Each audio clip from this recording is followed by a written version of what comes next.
paz de Jesus nos abençoe. É um grande prazer que estamos aqui reunidos nesse sábado com a família espírita jundiaense, no Centro Espírita Operários da Verdade. Eu quero convidar primeiramente e agradecer de imediato a presença marcante do nosso companheiro Richard Simonetti e pedir para que ele possa tomar assento aqui à mesa e se colocar à disposição.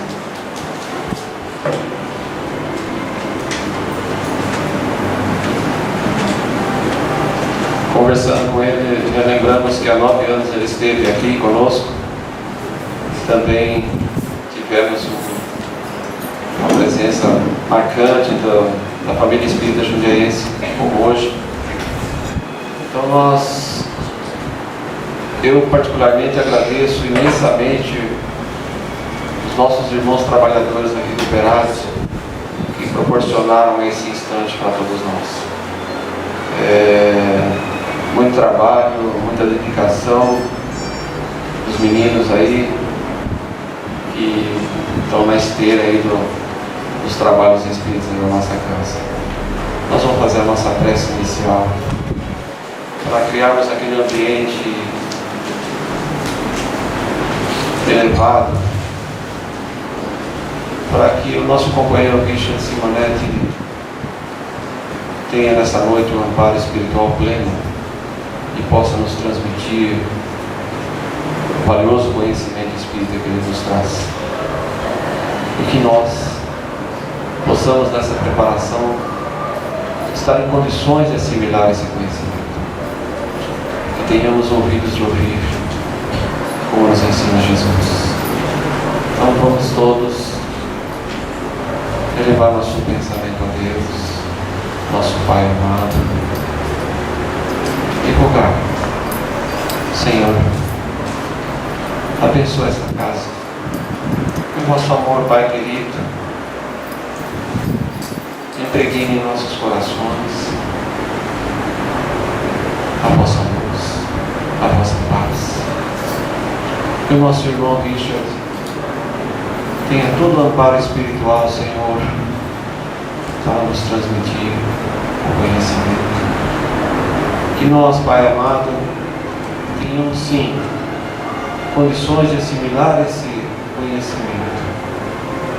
E mais do que isso, que ao sairmos daqui, levemos conosco toda a inspiração, todo o estímulo superior, para que possamos aplicar em nossas vidas. Amado Deus, que a vossa paz, o vosso amor se derrame sobre esta casa. Que assim seja.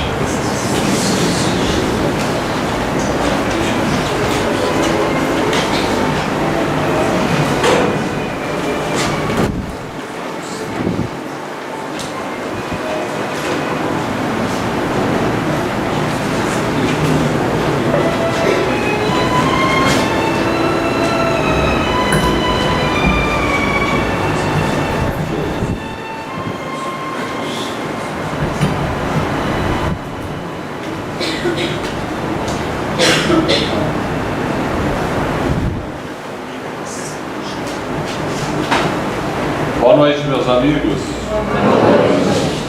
A paz de Jesus, o Mestre Supremo, esteja em nossos corações.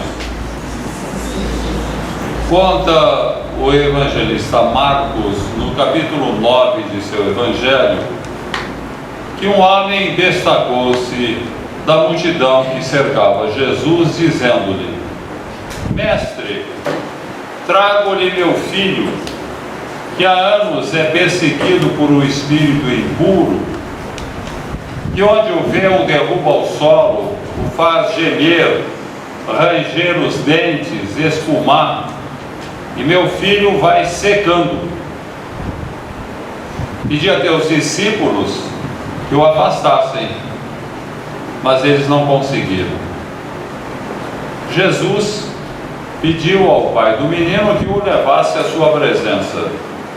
Diante de Jesus, o menino caiu ao solo e espumava e rangia os dentes. gritava um espetáculo dantesco que assustava a multidão. Jesus tranquilamente continuou a conversar com o pai do menino. Há quanto tempo isso acontece? Ah, Senhor, desde pequeno. Parece que o espírito quer matar o meu filho, porquanto o faz desmaiar junto à água, junto ao fogo. Se podes alguma coisa, Senhor, por piedade, compadece-te de nós. E Jesus, tudo é possível ao que crê. E o pai do menino, ah, Senhor, creio em ti, mas ajuda-me na minha incredulidade.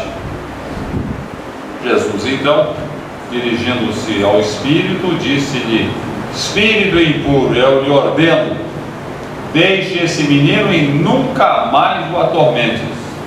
O menino agitou-se ainda mais, deu um grito lancinante e quedou-se inerte no solo. Parecia morto. Morreu? Morreu! Murmurou a multidão assustada. Mas Jesus ergueu o menino, que em breves momentos estava plenamente recuperado, plenamente livre da influência daquele espírito obsessor. Mais tarde, conversando com os discípulos, esses perguntaram a Jesus: Mestre, por que não conseguimos afastar aquele espírito impuro? Espíritos assim, respondeu Jesus, só podem ser afastados com jejum e oração. Bem, meus amigos, qualquer médico identificaria no problema do menino um caso de epilepsia, um distúrbio nervoso que provoca convulsões terríveis, assustadoras. A narrativa evangélica nos fala que não, que o problema era de influência de um espírito impuro. A ortodoxia religiosa nos fala que espíritos impuros são entidades demoníacas, é o demônio que atua. O Espiritismo nos ensina que demônios não existem. Espíritos impuros são homens desencarnados, agindo no plano espiritual de conformidade com as tendências que cultivaram aqui na Terra. Certamente aquele espírito impuro tinha contas a ajustar com o menino e seu pai, se não desta vida, de vidas anteriores. É interessante a observação de Jesus ao pai do menino, que tudo é possível ao que crê. Podemos notar uma coisa interessante, meus amigos. Frequentemente no Evangelho, Jesus vincula a cura à fé. A tua fé te salvou, dizia ele aos beneficiários de suas curas. Vai, a tua fé te salvou. Jesus parece que determina que é preciso ter fé para ele beneficiar as pessoas. É como se ele estivesse premiando a fé. Se você acreditar no que eu faço, eu lhe curarei. Se não acreditar, não será curado. Não, Jesus não faria isso, ele não estaria premiando a fé. Simplesmente o mestre demonstrava que a fé é necessária para que possamos receber benefícios espirituais. Porque a fé é que estabelece a sintonia. O próprio tratamento espiritual no centro espírita, na base de magnetismo, é fundamental a fé. Porque a fé estabelece a sintonia entre o passista e o paciente, entre os espíritos que trabalham e aquele que vai ser beneficiado. Você não tem fé, não há sintonia. Sem sintonia, nós não recebemos o benefício. O liquidificador é um aparelho doméstico notável, faz coisas maravilhosas. Mas ele será uma inutilidade doméstica se nós não ligarmos a tomada, porque ele precisa de eletricidade para funcionar. Sem eletricidade não há liquidificador. Para ligar. A fé é a tomada que a gente liga. Nós temos fé, aquela fé que é a convicção plena de que nós vamos ser beneficiados, nós nos ligamos à espiritualidade e somos beneficiados. A fé realmente é alguma coisa de extraordinário. E Jesus fala ao pai do menino que tudo é possível àquele que tem fé. Agora, a observação do pai do menino, que é extremamente curiosa: ah, Senhor, creio em Ti, mas ajuda-me na minha incredulidade. É algo estranho, contraditório, e as duas coisas não podem coexistir, a fé e a descrença. O cidadão que tem fé não pode ser descrente, e o crente, quem tem fé não pode ser descrente, o descrente não pode ter fé. Mas é o que mais acontece na verdade. Estamos aqui diante da fé vacilante, que caracteriza o comportamento da maior parte das pessoas.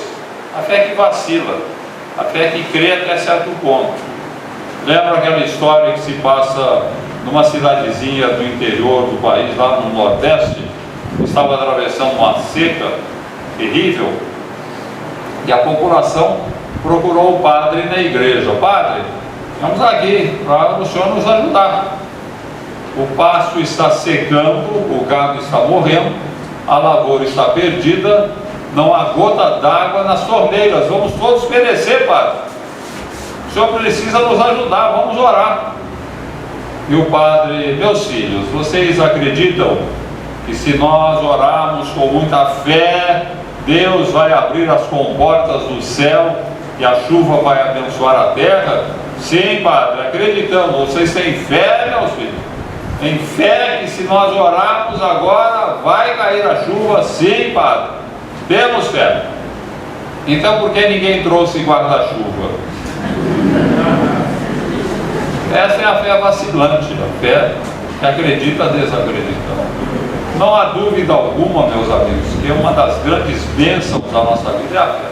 Cada um que tem fé, ele é sempre firme, enfrenta tudo, sem problema nenhum. Pode cair a tempestade, Deus arranjará um abrigo para nós. Se o mundo acabar, Deus arranjará outro lugar para a gente morar. Se o coração estiver em pedaços na desilusão amorosa, Deus nos ajudará a consertar o coração, a ligar os cacos, colá-los sem deixar marca alguma. Diz o salmista: o Senhor é o meu pastor, nada me falta. Deitar-me faz em verdes passos, conduz-me a águas muito tranquilas, refrigera minha alma, guia-me pelas veredas retas da justiça por amor de seu nome. Ainda que eu andasse por um vale de sombras da morte, não temeria mal algum, porque tu estás comigo. A tua vara e o teu cajado me consolam. Unges de perfume a minha cabeça, que o meu cálice transborda de júbilo. Certamente a bondade e a misericórdia seguirão todos os dias de minha vida, e habitarei a casa do Senhor por longos tempos. Diz o apóstolo Paulo: se Deus estiver conosco, quem estará contra nós? Beleza, essa é a fé, nos dá firmeza, coragem, saúde, equilíbrio do corpo e da alma. Eu acredito, Deus me dá o sustento. Ocorre que a nossa fé é vacilante. Nós temos muita fé quando tudo corre bem, quando estamos num jardim florido. Agora, quando enfrentamos os espinhos da vida, a fé vacila. E daí surgem a tristeza, a angústia, a depressão, o desânimo, o pessimismo, a revolta, o desespero, que são mensageiros da fé vacilante. E a semelhança do pai do menino, nós bem poderíamos dizer em oração a Senhor: creio em Ti, mas ajuda-me na minha incredulidade. Jesus diz aos discípulos que para afastar espíritos impuros daquela natureza é preciso jejum e oração. Interessante a observação de Jesus. Você quer afastar obsessores? Jejum e oração. Naturalmente, o jejum a que se refere Jesus não é o jejum de alimentos, Se assim fosse, os pobres, aqueles que vivem abaixo da linha da pobreza, submetidos a um jejum permanente, não por escolha, mas por carência de alimentos, seriam santas criaturas. E nós sabemos que assim não é.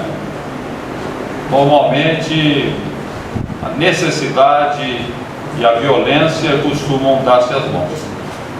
Muitos criminosos em potencial consumados são formados na rude escola da necessidade mais premente como opção de sobrevivência. O jejum a que se refere Jesus é o jejum moral, jejum dos maus sentimentos, dos maus pensamentos, das más palavras, das más ações. Diz André Luiz que no estágio de evolução em que se encontra a humanidade, dificilmente encontraremos um grupo de pessoas capaz de sustentar uma conversa edificante por mais de 5 minutos. A observação de André Luiz é muito séria. Dificilmente encontraremos um grupo de pessoas disposto, capaz de sustentar uma conversa edificante por mais de 5 minutos. Logo vem as abobrinhas, as piadas maliciosas, os comentários desairosos, as fofocas, as inconsequências. As pessoas não conseguem sustentar a conversa edificante. Temos um confrade que, quando ele se vê numa situação dessa natureza, ele pede licença e se retira. Quando a conversa começa a entrar para as abobrinhas, ele vai embora. E quando lhe perguntam o porquê desse comportamento, ele fala: eu estou de jejum. Jejum de fofocas, jejum de comentários desairosos, jejum de más palavras. Ele leva muito a sério, é dirigente de reunião mediúnica, e leva muito a sério uma observação de Paulo na Epístola a Tito: linguagem sã e irrepreensível, para que o adversário se envergonhe e nenhum mal tenha que dizer de nós. Bem, Jesus fala que para afastar espíritos impuros é preciso jejum e oração. A oração é outro grande recurso. Aquela oração verdadeira, que é um exercício do coração e não um exercício de palavras, dos lábios. Orar não é repetir palavras. Mas Jesus com o coração vale mais do que 1000 rezas. Importante que o coração, temos o sentimento e realmente sintamos a vibração da oração para que sejamos beneficiados. Lembro a história edificante de um preto velho, escravo africano. Escravo africano, negócio complicado. Não há situação pior na terra. Infelizmente a escravidão foi abolida na maior parte dos povos, dos países. Porque a escravidão é realmente algo profundamente doloroso. Nós temos hoje o Estatuto da Criança e do Adolescente. Temos o Estatuto do Idoso, que fala dos seus direitos. Mas não há, nem jamais haverá, o Estatuto do Escravo. O escravo não tem direito. Tem um dono. Pode ser viciado, pode violentá-lo, pode agredi-lo, pode vendê-lo, pode matá-lo, pode prendê-lo. É o dono, faz o que quiser dele. E não obstante essa situação humilhante que fere a dignidade humana, aquele preto velho vivia bem, era um homem feliz, muito respeitado pelos seus donos por causa da sua honestidade, da sua firmeza de caráter. E ele todas as manhãs, na gleba de terras sob seus cuidados, antes de começar a lida, ele tirava o chapéu, encostava o chapéu no peito, elevava o olhar para o alto e dizia assim: Senhor, preto velho está aqui. Apenas isso, era essa a sua oração. Ele não sabia muitas palavras, era um analfabeto, mas havia aqui o sentimento do Filho de Deus que não queria começar o seu dia sem pedir a bênção de seu Pai. Senhor, preto velho está aqui, beleza. Era o Filho de Deus que não queria começar o seu trabalho sem ser abençoado por seu Pai.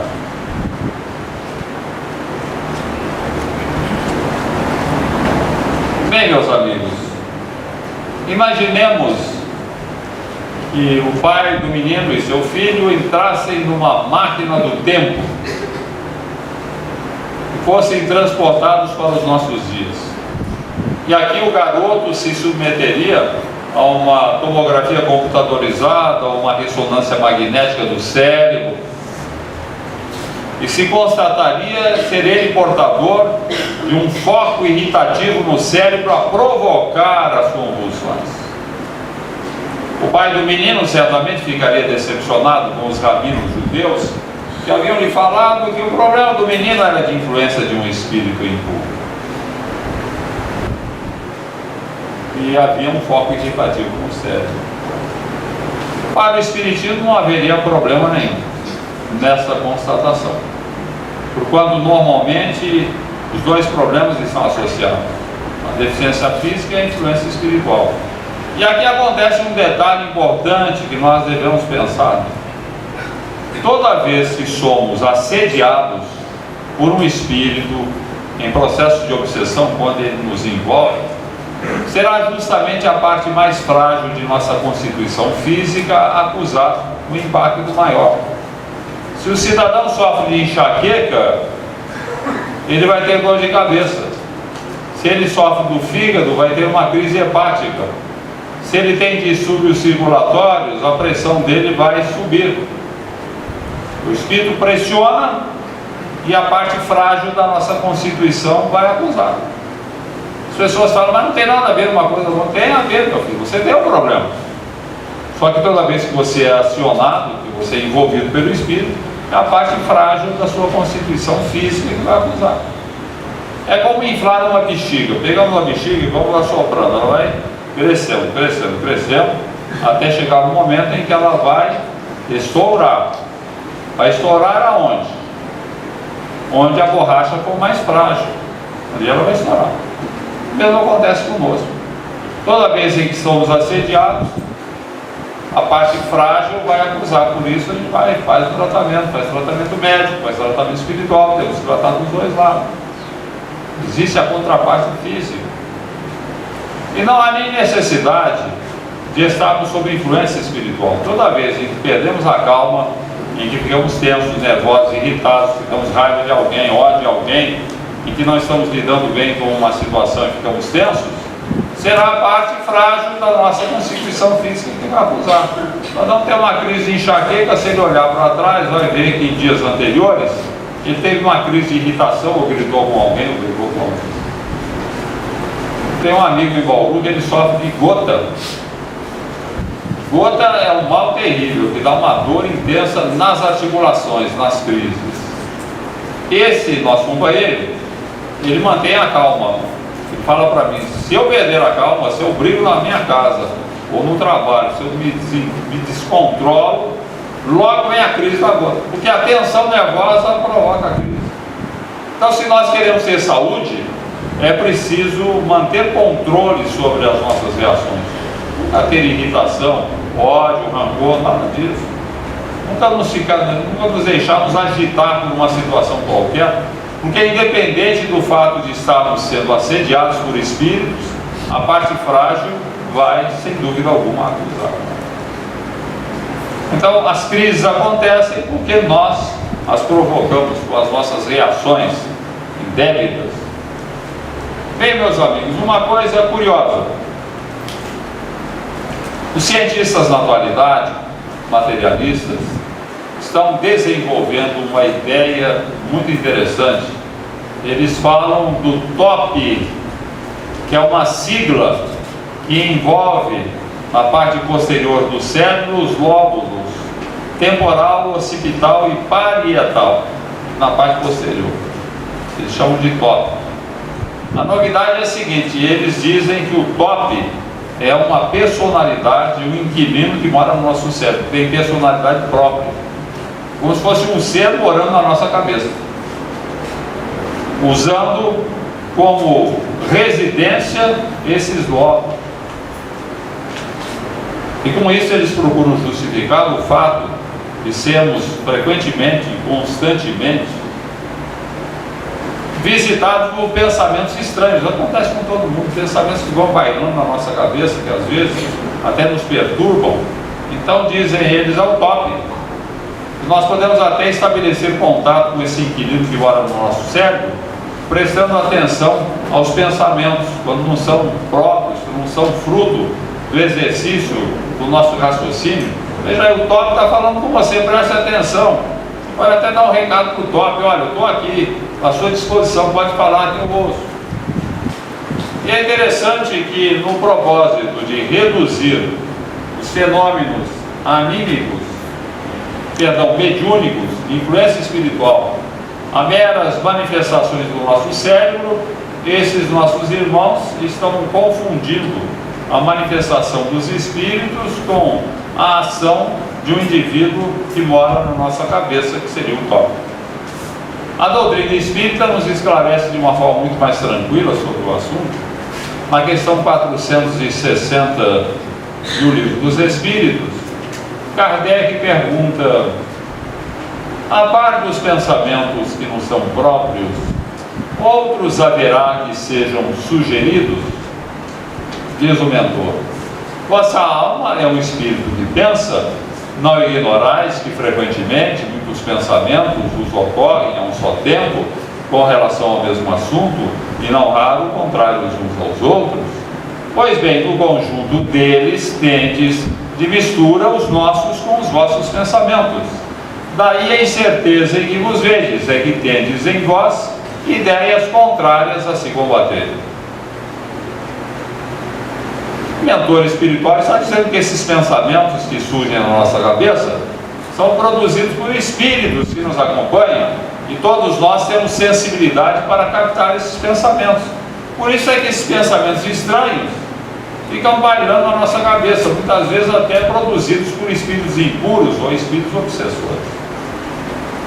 Agora, a ciência materialista, que não acredita na existência e sobrevivência da alma, claro que ela vai dizer sempre que é alguma coisa da nossa cabeça, que não tem nada a ver com algo exterior.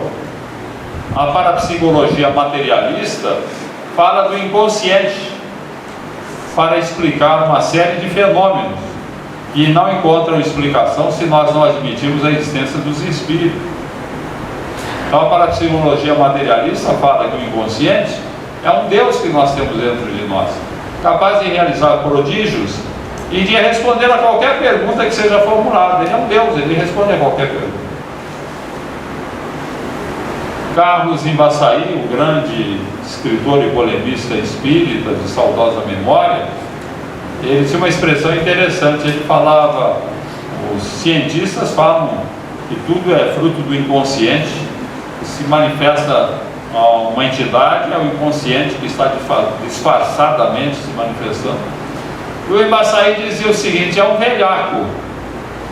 O inconsciente é um velhaco, é um mentiroso sem vergonha, porque ele nunca fala que é o inconsciente do médium, ele sempre fala que é um defunto que está se manifestando. Agora, enquanto o top, ou inconsciente, se põe contra nós, quando ele nos assedia, e quando ele nos sugere ideias infelizes, e quando ele quer nos levar ao suicídio, e quando ele nos derruba na depressão, por que isso? Porque o inquilino do nosso cérebro, que mora de graça na casa mental, haveria de se pôr contra o proprietário. Não tem sentido. Ele quer nos derrubar, quer nos matar, mas ele morre junto. Então há um impasse que os cientistas não sabem responder, mas a doutrina nos responde. Em O Livro dos Médiuns, capítulo 23, Kardec estuda sobre a influência dos espíritos. Ele denomina de processo obsessivo. E ele divide a obsessão em 3 categorias distintas. A obsessão simples, em que somos perturbados por ideias infelizes. A fascinação, em que nos convencemos dessas ideias, como acontece hoje com muitos médiuns, que ficam veiculando ideias fantasiosas a pretexto de revelações. Médiuns obsidiados, processo de fascinação. Ou a subjugação, em que há um completo domínio do espírito sobre o obsidiado. como acontecia com o menino, quando ele era atacado pelo espírito, o espírito dominava, o levava a ter uma convulsão. E nos hospitais psiquiátricos, nós encontramos com muita frequência indivíduos em processo de subjugação, que chegam a assumir até outra personalidade, tem um comportamento totalmente alienado sob influência espiritual. Agora, como é que nós vamos neutralizar isso? Como é que o cientista poderia neutralizar o top ou inconsciente quando se voltam contra o cidadão? Eles também não sabem, quase. Mas o Espiritismo sabe. A questão 469 do Livro dos Espíritos, Kardec pergunta: como podemos neutralizar a influência dos maus espíritos? A resposta é simples, objetiva: praticando o bem e pondo em Deus a vossa confiança.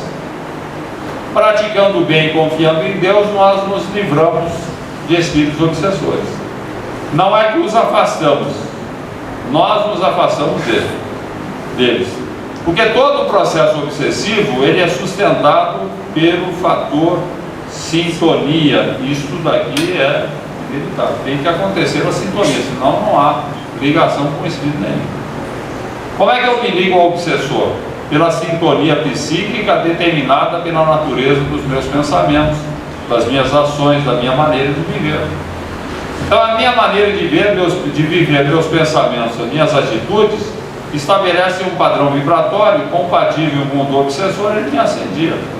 Agora, se eu procuro praticar o bem e confiar em Deus, eu elevo o padrão vibratório, me afasto dele, ele não consegue mais me apanhar. Essa orientação dos mentores espirituais que assistiam a Kardec precisa ser sempre lembrada pelos expositores espíritas, porque nas sessões públicas de espiritismo há multidões de pessoas atormentadas por influências espirituais inferiores, e nós precisamos passar para essas pessoas essa orientação: olha, pratique o bem e confie em Deus. Praticar o bem é fazer algo pelo próximo, seja em casa, com a família, seja na rua com o transeunte, seja no local de trabalho com o colega, seja na igreja que frequentamos com o crente, aonde estivermos, a nossa vida deve ser orientada para a prática do bem, fazer todo o bem dentro da nossa possibilidade, em qualquer lugar onde estejamos, e sempre confiar em Deus. Confiança em Deus é o guarda-chuva que nós abrimos. O Espírito não nos pega se nós confiamos em Deus. Ele nos pega quando nós vacilamos, nos pega quando nos irritamos, nos pega quando nos deixamos dominar por sentimentos negativos, por impulsos de viciação. Daí ele nos pega e baixa o padrão vibratório.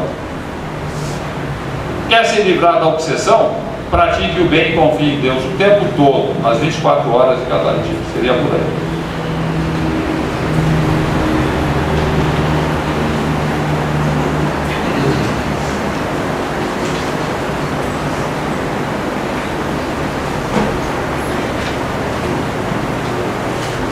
Ainda com questões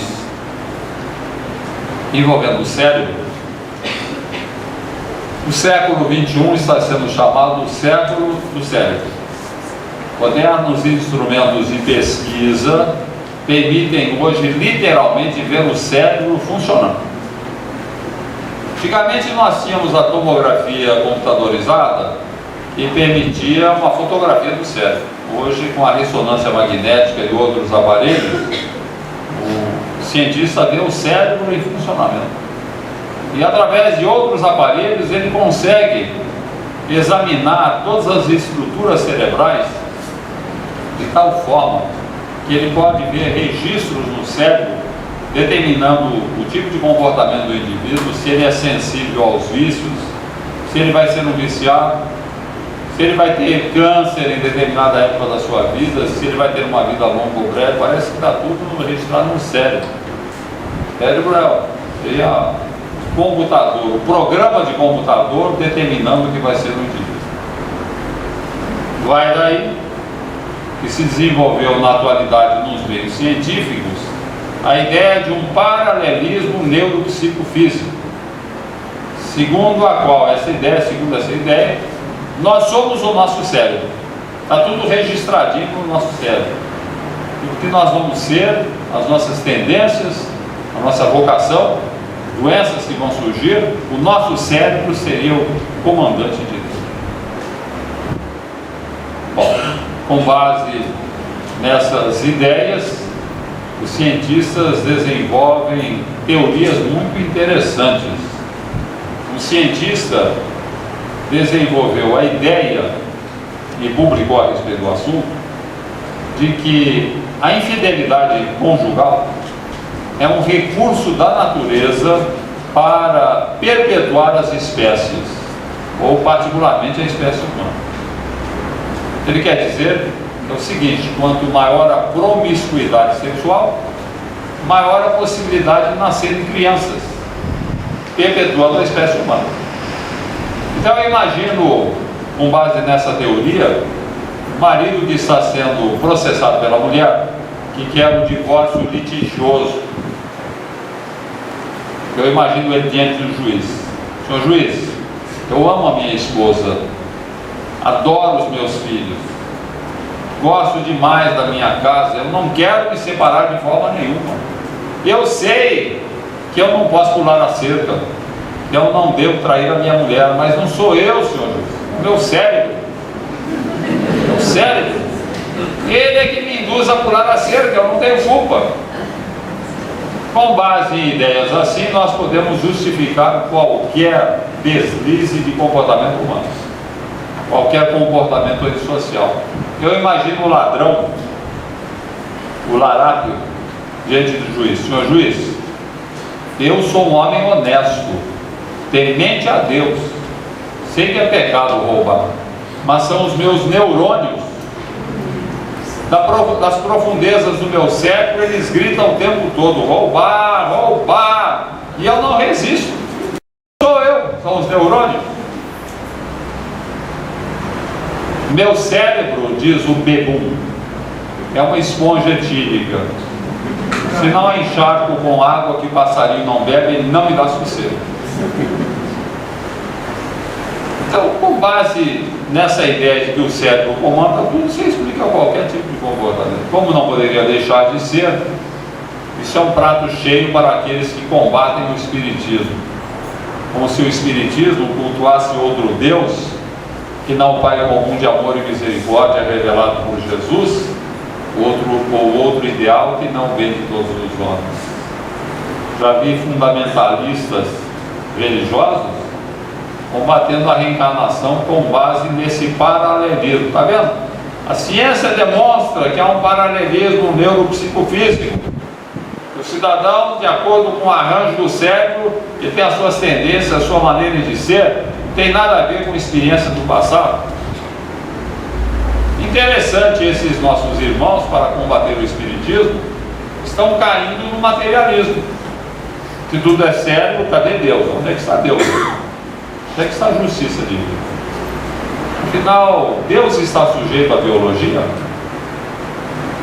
Deus pega os elementos hereditários e os joga como quem joga dados, e de conformidade com a combinação pode nascer o santo ou o facínoro, o gênio ou o retardado mental, o atleta ou o paralítico, o virtuoso ou o vicioso. Afinal, Deus está sujeito à biologia, ou a biologia é um instrumento de Deus? Claro, a biologia é um instrumento de Deus. Quem fez a biologia foi Deus. E pergunta-se: o nosso cérebro é o gerente do nosso espírito? É ele que determina tudo? Ou seria mais razoável dizer que ele é o agente, o intermediário do espírito? O cérebro não é gerente, é agente. E aqueles que combatem a doutrina espírita com base nessas ideias estapafúrdias cometem um pecado fundamental: não conhecem o espiritismo. Tenho tido a oportunidade de ler até livros combatendo o espiritismo, cujos autores não se deram ao trabalho de estudar a fundo a doutrina. Como é que você vai criticar uma ideia que você não conhece a fundo? nas suas minúcias. O que você pode combater uma coisa se você é ignorante em relação a essa coisa? É o pecado cometido por aqueles que combatem o Espiritismo, porque se dessem ao trabalho de estudar a doutrina, verificariam que essa questão do paralelismo neuropsicofísico está perfeitamente explicada na questão 370 de O Livro dos Espíritos, quando Kardec pergunta se é o cérebro que faz as funções morais e intelectuais do indivíduo. E o mentor espiritual diz que nós não podemos confundir efeito com causa. Não é o cérebro que faz as condições morais e intelectuais do espírito que reencarna, é o espírito que reencarna que faz as condições do cérebro. Então as pessoas estão confundindo efeito com causa. A causa é o espírito que imprime no cérebro a sua própria personalidade e as suas necessidades. Dr. Hernani Guimarães Andrade, grande parapsicólogo espírita, morou em Bauru 13 anos, com quem eu tive a felicidade de conviver. Ele desenvolveu a teoria do MOB, Modelo Organizador Biológico, que é o perispírito. O perispírito é o MOB. No nosso perispírito, o corpo espiritual, nós trazemos um substrato de todas as experiências do pretérito. Quando nós reencarnamos, o perispírito é o molde da forma física. O molde ou a forma da forma física. É ele que vai fazer a forma. De tal maneira que a nossa estrutura neurológica, psicológica, física, é tudo fruto do que nós trazemos no perispírito. Os elementos hereditários são combinados atendendo às nossas necessidades. Se nós vamos construir uma casa, precisamos de tijolos. Os pais nos fornecem os tijolos para a casa física. Os elementos hereditários são os tijolos. Agora, o tamanho da casa, se ela vai ser um casebre ou um palacete, vai depender do morador, atendendo a planta da casa que está no perispírito. É o perispírito que faz a casa física, que vai imprimir no corpo físico algo das suas próprias condições evolutivas e dos seus males e das suas virtudes, de forma a que nós tenhamos um corpo compatível com as nossas necessidades. Cada um tem o corpo de que necessita, porque o nosso corpo é o reflexo do nosso espírito. Você vai ter o corpo que você necessita. O cidadão que foi viciado em álcool, ele provoca desajustes perispirituais, cozinha o fígado primeiro, morre o alcoolismo, provoca desajustes nos centros perispirituais correspondentes. Quando ele reencarna, esses desajustes vão se refletir no corpo físico e ele vai ser aquele cidadão que vai ter graves problemas e disfunções hepáticas, não vai nem poder sentir cheiro de bebida. É um recurso para conter o vício, porque ele vai reencarnar como viciado. Só que o desajuste perispiritual reflete no corpo físico. E assim nós temos sempre um corpo compatível, que ninguém reclame do seu corpo. Você tem um corpo que você precisa para evoluir. Dentro das suas necessidades, é exatamente um corpo compatível com aquilo que você precisa. O Dr. Hernani tinha um outro exemplo.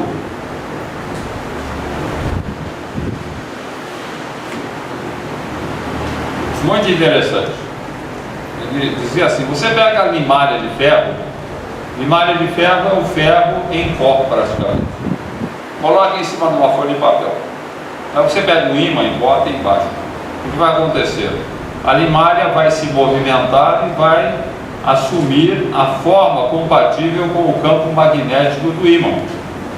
A imagem é perfeita. Quando reencarnamos, a limalha de ferro são os elementos hereditários. O ímã é o perispírito, que vai agregar e combinar esses elementos hereditários de conformidade para atender às suas necessidades evolutivas, para que nós tenhamos um corpo compatível com essas necessidades. E assim que nós vamos aprendendo o que devemos e o que não devemos fazer, recebendo sempre de volta o que nós fizemos no passado e tendo sempre um corpo compatível com as nossas necessidades.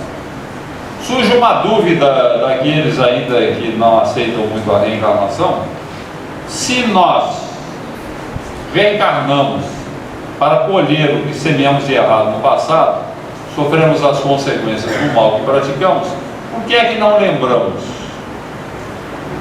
Um prisioneiro que vai cumprir pena na prisão, ele sabe que está preso. Ele vai ter até condição para se conformar, né? Eu roubei, matei, é justo que eu esteja preso. Mas eu estou preso no sofrimento, num corpo mirrado, na doença, os problemas que estou enfrentando, estou pagando dívida, mas pagando que dívida? Que eu não sei nada a respeito do assunto. É a grande crítica que fazem à reencarnação. Mas as pessoas, se estudassem o Espiritismo, saberiam que o esquecimento do passado é uma bênção, não é uma maldição, não é uma complicação. Imaginemos, nós já vivemos aqui na Terra centenas de vezes. Já fomos o asiático, o africano, já fomos o sul-americano, o norte-americano, o europeu, já fomos branco, já fomos preto, já fomos amarelo, já morremos velho, morremos criança, já fomos homem, já fomos mulher.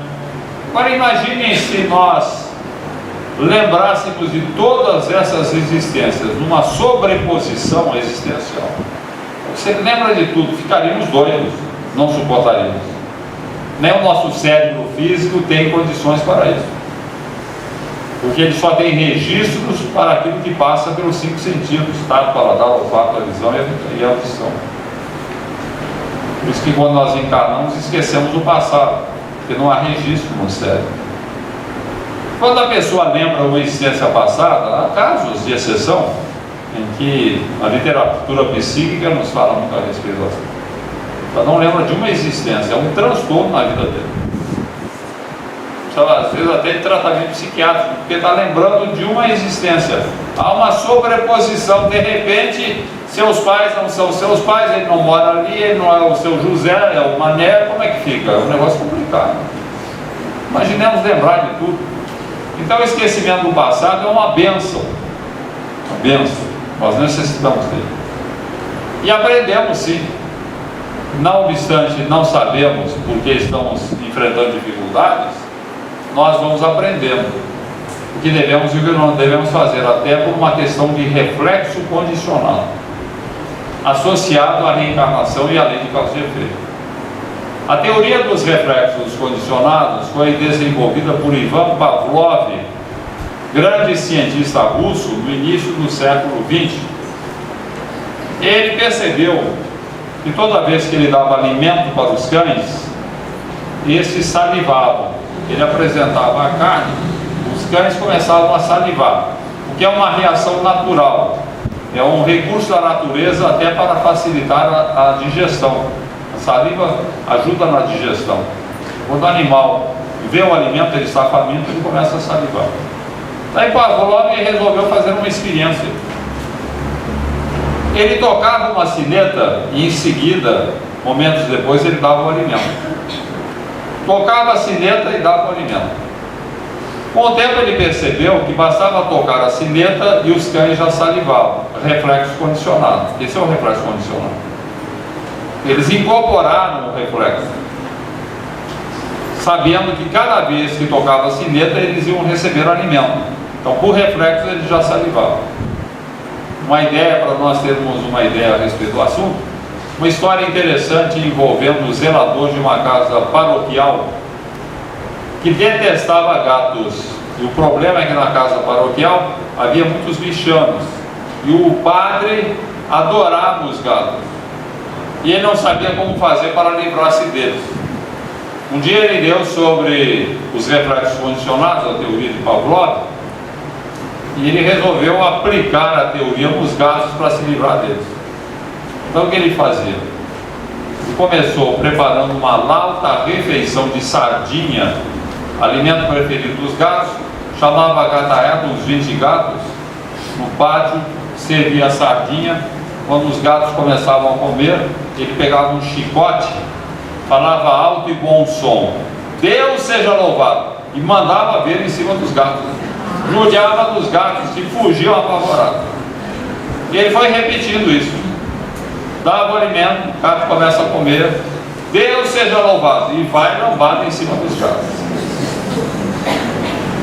Até chegar no momento em que os gatos assimilaram o reflexo condicionado. Bastava ele falar Deus seja louvado e a gataiada fugia apavorada. Quando ele achou que o condicionamento estava bom, ele procurou o padre. Padre,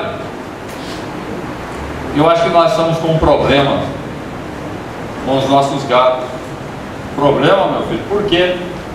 Eu acho que os nossos gatos são filhos do demônio. Que é isso, meu filho? Gatos são filhos de Deus? Mas esses gatos, eu garanto para o senhor que eles são filhos do demônio. Mas por que você está falando isso? Porque toda vez que eu evoco o nome de Deus, eles fogem apavorados. Não acredito, o senhor vai ver. Levou o padre até o pátio, serviu a sardinha. Quando os gatos começaram a comer, ele falou alto e bom som: Deus seja louvado. Gataiada fugiu apavorada. Foi assim que ele convenceu o padre a se livrar dos gatos, né? O reflexo condicionado. Reflexo condicionado é uma coisa interessante, é assim que a gente vai aprender. Por exemplo, imaginemos uma jovem promíscua, gosta de sexo, tem uma vida desregrada, cheia de vício, está grávida, ela provoca o aborto, fica grávida de novo, faz outro aborto, totalmente inconsequente, uma vida totalmente desregrada. Quando ela desencarna, em face da sua inconsequência, ela vai para uma região de sofrimento tranquilamente, que faz um estágio depurador no umbral, sofre muito, até que ela é recolhida no hospital da espiritualidade, é tratada e é preparada uma reencarnação para ela. Ela reencarna, só que os desajustes perispirituais que ela traz vão se refletir no corpo físico, dando origem a uma série de males. Ela poderá ter esterilidade, frigidez sexual, tendência para câncer nos órgãos reprodutores, infecções renitentes, uma série de problemas ginecológicos, fruto do que ela fez de errado no passado. E assim, por reflexo condicionado, ela irá aprendendo que aquele tipo de comportamento não é interessante. Numa outra vida, ou ainda nesta vida mesmo, ela vai ser mais comedida. Nós aprendemos assim por reflexo condicionado. De repente você percebe que aquele tipo de comportamento não lhe é interessante. Você não tem aquele, você não sabe nem explicar porquê. Às vezes a pessoa não tem nem orientação religiosa, mas determinado comportamento ela não faz. Por quê? Ela já sofreu as consequências do passado. Por reflexo ela sabe que aquilo não é interessante. Mas há um detalhe importante que devemos levar em consideração. Nós não temos necessariamente que passar por caminhos espinhentos para saber que eles ferem os nossos pés. Podemos evitá-los. O ideal seria por aí. Deus, em sua infinita misericórdia, nos tem proporcionado condições para elegermos os melhores caminhos. Desde as culturas mais remotas, lá na antiguidade, em países como o Egito, a China, a Índia, desde o mais longínquo país e a mais remota civilização, tivemos missionários, espíritos que vieram ensinar o povo, em nome de Deus, os melhores caminhos, para evitar os espinhos.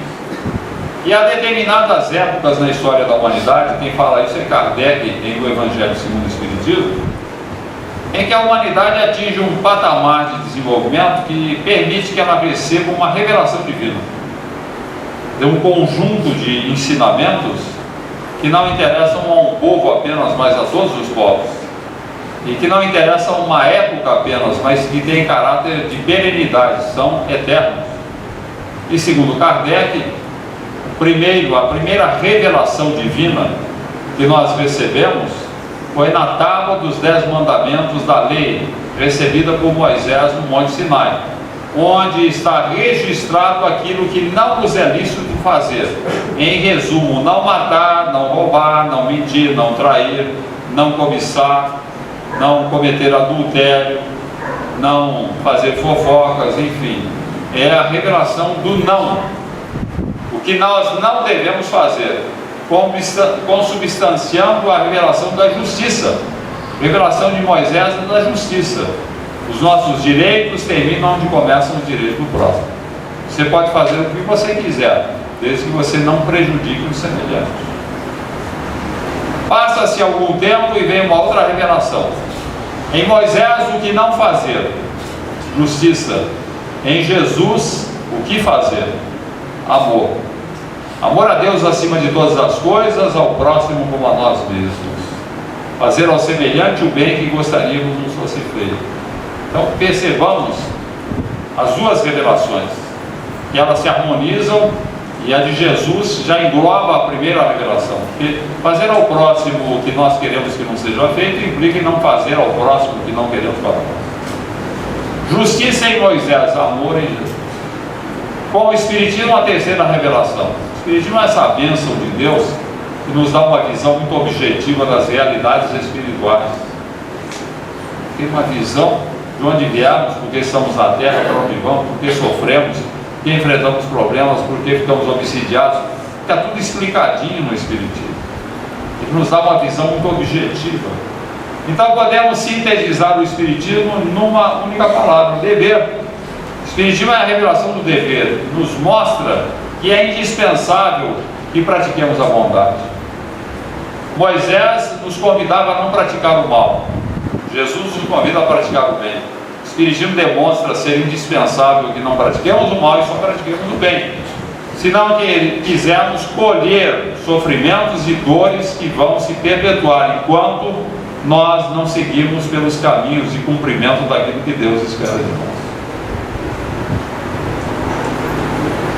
Agora uma historinha.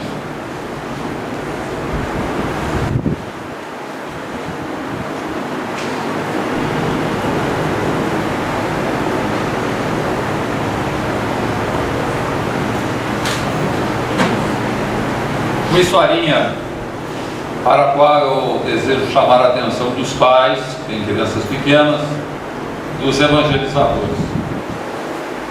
A história de um cientista estudioso do cérebro, usando todos os recursos modernos para pesquisar o cérebro. Ele fez uma pesquisa muito interessante, estudou o seu próprio cérebro, uma pesquisa ampla, as suas tendências, a sua maneira de ser, dos registros cerebrais. E ele constatou algo terrível nessa pesquisa, que ele tem uma programação no cérebro para ser um psicopata. E numa entrevista, o entrevistador, em certo momento, lhe perguntou por que ele, tendo o registro para ser um psicopata no cérebro, ele não era um psicopata. Pelo contrário, era um homem consciente de suas responsabilidades, gentil, educado. Por que o senhor tem esse registro e o senhor não é um psicopata? A resposta dele eu acho sensacional. Ele diz assim: creio que foi porque eu recebi muito amor no meu lar. Eu fui uma criança muito feliz. Meus pais deram-me muito carinho, muito amor durante toda a minha infância. Eu acho que foi o amor de meus pais que neutralizou os registros do meu cérebro. Para os meus pais, eu não sou um psicopata. Isso é uma revelação. Na verdade, confirma a revelação espírita, que está contida na questão 383 do Livro dos Espíritos, quando Kardec pergunta por que o homem tem uma infância tão prolongada. Eu não sei se todos aqui já perceberam, mas o homem tem, talvez, não sei se seria a mais prolongada, mas é uma das mais prolongadas. Até os 7 anos, o espírito não completou o processo reencarnatório, ele está acordando. E ele vai acordar em definitivo até os 14 anos. Até os 7 anos ele está dormindo. Começa a acordar dos 7 aos 14. Então por que esse período tão longo, em que inclusive o espírito reencarnado fica na dependência total dos adultos? A resposta do mentor é sensacional. Ele diz que é nesse período que o espírito é sensível à influência que recebe dos adultos, passível de modificar o seu comportamento, a sua maneira de ser, para o que, diz ele, devem contribuir os responsáveis pela sua educação. Bingo. Olhem, gente, observem que coisa impressionante. O mentor espiritual está dizendo que você pode ter um psicopata como um filho, mas ele não precisa ser um psicopata se ele receber uma educação adequada, uma orientação adequada e, sobretudo, muito amor do lar. Tem que ter muito carinho com a criança. E aqui eu lembro a necessidade de botarmos Jesus na vida das crianças. Se nós queremos dar o melhor para os nossos filhos, não há nada melhor do que Jesus. Os ensinamentos evangélicos trabalham o espírito da criança, no sentido de que ele possa superar as suas próprias tendências interiores. Evangelização nas igrejas, nos templos, no centro espírita, ótimo. Assim como nós levamos a criança para a escola, para que ela possa se preparar para enfrentar o desafio da própria subsistência, temos que levá-la para a orientação religiosa, para que enfrente os desafios que ela vai enfrentar sob o ponto de vista moral e espiritual. Então nós temos que fazer a iniciação da criança. O centro espírita tem que se organizar para dar aulas de espiritismo e de moral cristã, para preparar os pequenos a fim de enfrentar bem os desafios da vida. Agora, não podemos esquecer que instrução nós recebemos na escola, educação é no lar, na base do exemplo. Não adianta nada ir para uma escola de evangelização se os pais fazem o contrário do que a criança vai aprender. Os filhos terão a tendência de fazer o que os pais estão fazendo e não aquilo que está aprendendo. Então é preciso que os pais, no propósito de ajudar os filhos, também se enquadrem, também frequentem, também participem, também trabalhem em favor da própria renovação, sempre usando Jesus como base. Eu acho uma coisa muito interessante, eu observo muito, acho que todo mundo aqui, se prestar atenção, vai observar isso. Nós temos um certo constrangimento de falar em Jesus fora dos círculos religiosos. Numa conversa informal entre colegas de profissão, alguém lembra de Jesus? Surge um assunto qualquer e alguém diz assim, tem uma parábola de Jesus que explica bem. Ou mesmo na rua, entre colegas, entre amigos, ou no lar, quando surge um problema, alguém lembra de evocar Jesus? Jesus ensinou que a gente deve fazer assim. Não fazemos. Porque temos constrangimento, porque não estamos habituados, não estamos familiarizados com o Evangelho. As pessoas nem conhecem o Evangelho, não tem familiaridade nenhuma. Como se Jesus tivesse falado de coisas do céu. Jesus fala de coisas da terra. Quem fala de coisas do céu é o Espiritismo. Quem fala de coisas da terra é Jesus. Todas as suas parábolas, lições, ensinos, exemplos estão voltados para a vida na terra. E nós temos a obrigação de familiarizar os nossos filhos com o Evangelho. Lá no Evangelho, Evangelho no lar, chamado Evangelho no lar, beleza, a reunião da família uma vez por semana. Uma vez por semana você vai reunir com seus filhos. Vão abrir a reunião com uma prece, fazer uma leitura de um livro que versa sobre o Evangelho. Vamos conversar a respeito, vamos evocar acontecimentos de atualidade. O Evangelho explica à luz do Espiritismo. Então é isso que vai familiarizando a família toda, não apenas os filhos, com o Evangelho. Como é que eu vou praticar o Evangelho se eu não o conheço, se não estou familiarizado com ele, se tenho constrangimento em falar dele?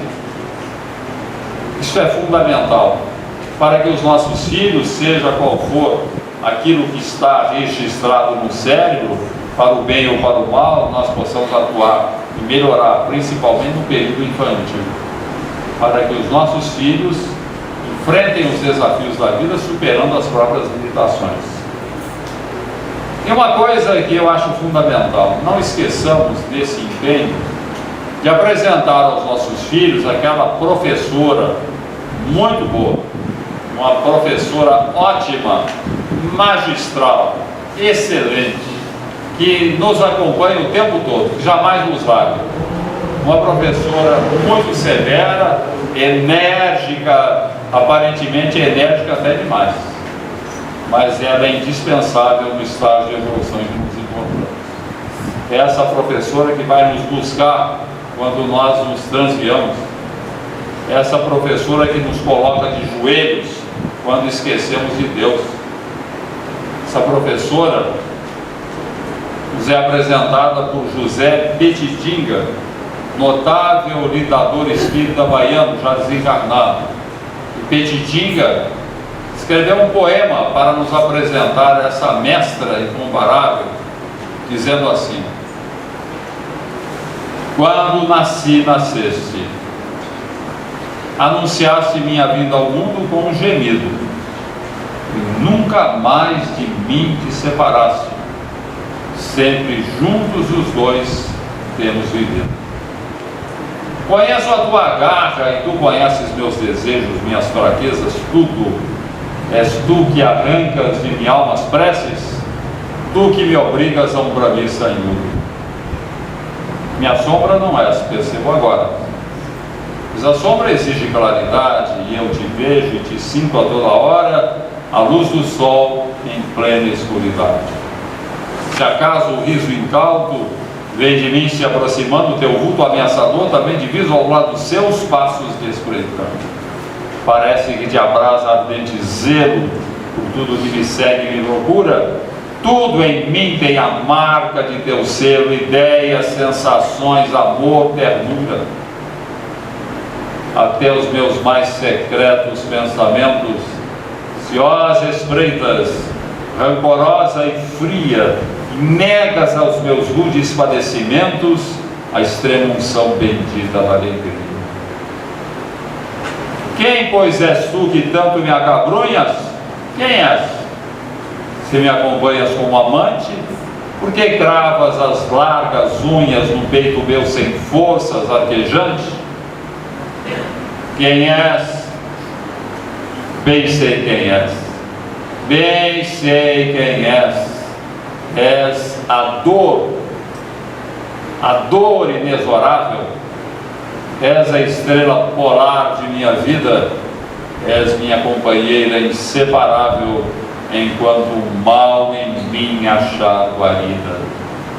Quando, porém, em seu lugar do mal bem surgir triunfante, dourando o meu futuro, tu me deixarás dizendo: amigo, avante, pode seguir sozinho, agora és puro. Jesus nos abençoe.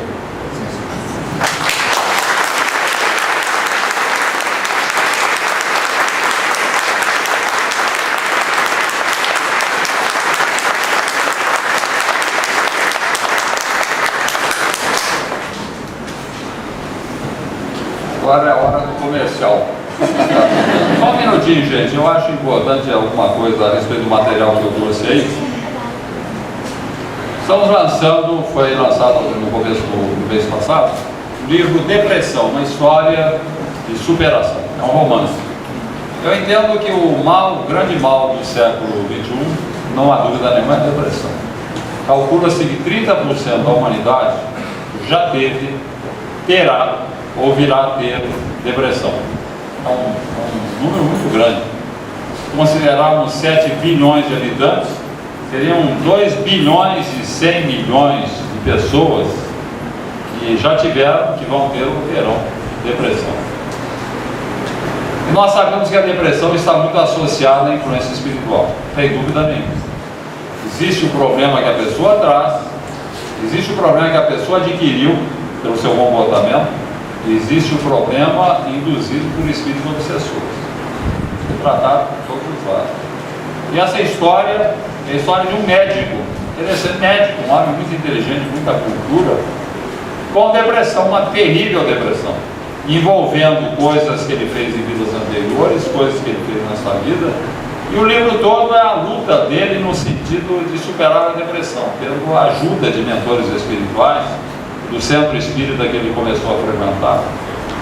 É um livro didático, onde nós procuramos transmitir espiritismo na mesma medida em que a história vai se desenrolando. Acho que a história é a melhor forma de transmitir conhecimento, sem dúvida nenhuma.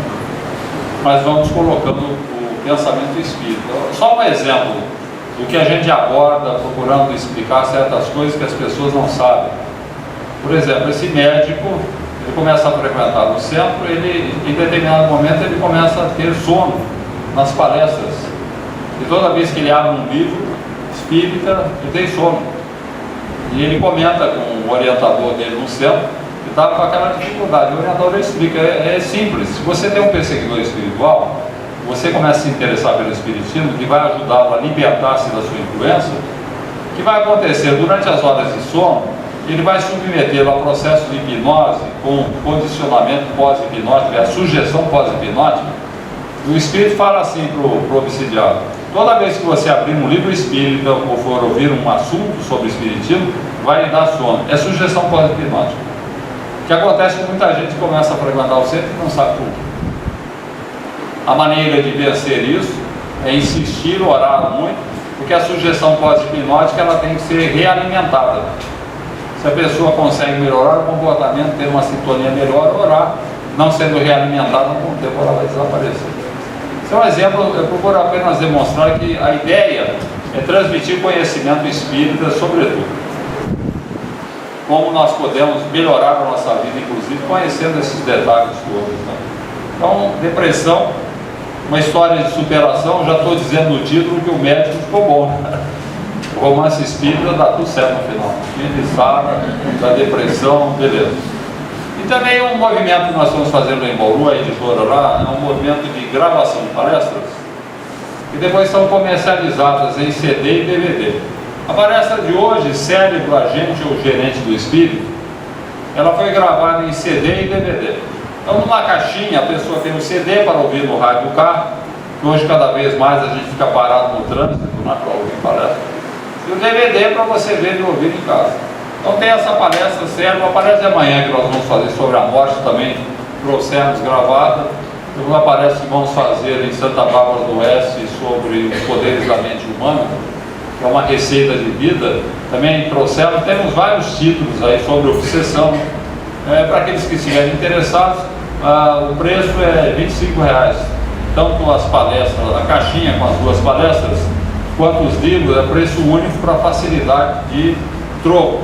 Todo esse material custa mais de 25, estamos vendendo, porque a principal finalidade, inclusive, é a divulgação. Temos o mostruário lá, amanhã cedo também estaremos, para quem estiver interessado.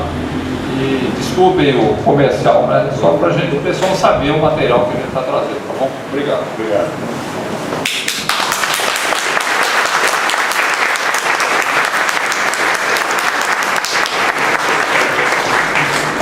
Richard, muito obrigado pela sua presença, pelos ensinamentos que você nos trouxe.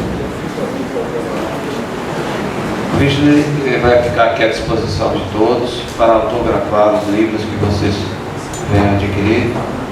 E o Horácio vai transmitir umas palavras para vocês aí, esclarecimento. Muito obrigado.